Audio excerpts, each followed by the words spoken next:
Well, we've seen how one of today's properties turned out. What about the rest? Has all the work been done? I think we should have a look.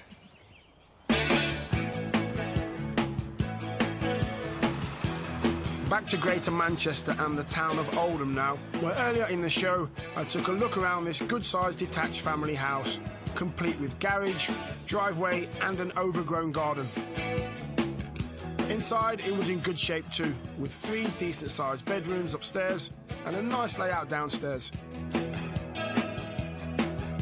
However, this property did have something of a sting in its tail. Don't try and deal with it yourself. Get in touch with your local council and they will send someone out from their pest control department to deal with it for you.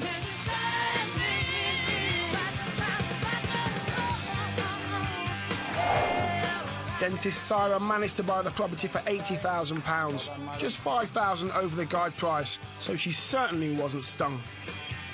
Maybe it was her good luck charm's 7-year-old daughter Alina. It was Sarah and her husband Sirhan that I met at the house, and it soon became clear who was going to be in charge. Who's the brains behind changing it or renovating it? I think Sarah is. We like to think he's a silent partner, Nigel. That doesn't surprise me. Literally silent partner, yeah. But I've got a few plans on. I'm thinking one option is maybe just leave it as it is but obviously renovate it. Second option is to extend it. I feel that there's some space that could be used better in the garage and also above the garage, which possibly extending there just to increase the living room space. So, depending on what Sarah decided to do, she had a timescale of anywhere between 4 weeks and 4 months, and a budget of £10,000 for the simpler renovation plans. It's now 6 months later, and on the outside, at first glance, there doesn't seem to be any extension, but let's step inside and see what changes have been made.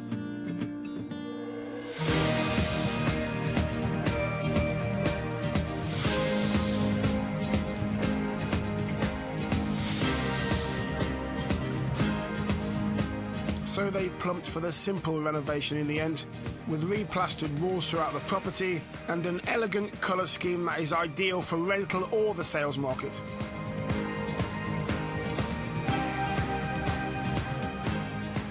Upstairs and the bedrooms that had bold feature walls have all been replastered and repainted.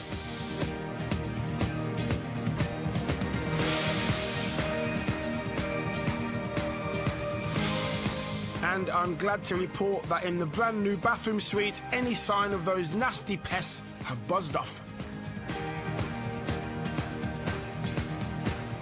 Perhaps the biggest change here is in the back garden, which has gone from wild and overgrown to trimmed and tidy. Sarah and family have chosen to keep to a simple renovation plan. So how did she come to decide against building an extension?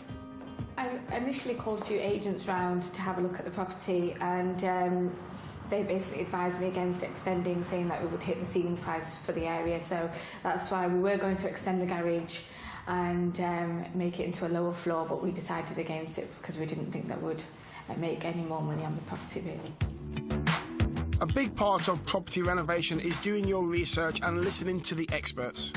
There's no point in spending lots of time and money on extensions and such if it won't be reflected in the eventual valuation of the property. So, there are no flies on Sarah, but what about wasps? We did have a wasp nest, and the wasps actually died, but the wasp nest had to be removed, so we had to get pest control in to remove it.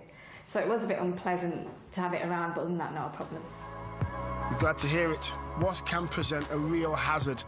But with the work complete, how long has it actually taken? We are 6 months on. In terms of actual time of doing work, I think most things wouldn't take more than about a month to do, but it's just because everything's been stop-start and we've been so busy with work ourselves that it's just taken so long.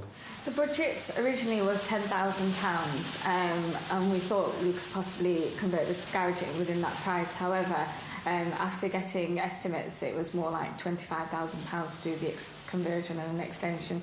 So that's why we just did a cosmetic makeover, and the budget so far is £6,447.96. Well, if I round that up to £6,500, along with the purchase price of £80,000, they've invested a total of £86,500. And with the couple leaning towards selling rather than renting, it will be interesting to hear the thoughts of two local estate agents. The work's been carried out to a very high standard throughout. I think it was certainly the right decision not to extend the property, and with the 3 bedrooms, it's certainly in keeping with the local area. I believe it would be more suitable for the sales market. However, I do think there will be a rental demand as well. Well, with that in mind, let's hear valuations with the rental first. For rental, I would expect this property to be achieved somewhere in the region of £575 per calendar month. I would think the rental price would be between £575 per calendar month to £600 per calendar month. The rental figures sound really appealing. Yeah, but I think we've made our decision that we plan to sell. Yeah, I think so, yeah. Agree with that. So despite a rental yield of around 8%, the couple are set on selling. If this property was placed onto the market, I would expect it to achieve in the region of £135,000. I would estimate the sale price to be around £140,000. Wow. That's really good. I think they're amazing, and it's what we kind of expected, so I'm really pleased with that. No, really good considering. Yeah. Very good. Get in! That top figure would mean a potential pre-tax profit of £53,500, justifying their decision to keep the renovation simple. So, with this success, will they be heading back to the auction house? I would definitely buy another property in auction. Probably lessen my workload to accommodate it, though. What about you? I'll leave her to it. Probably best.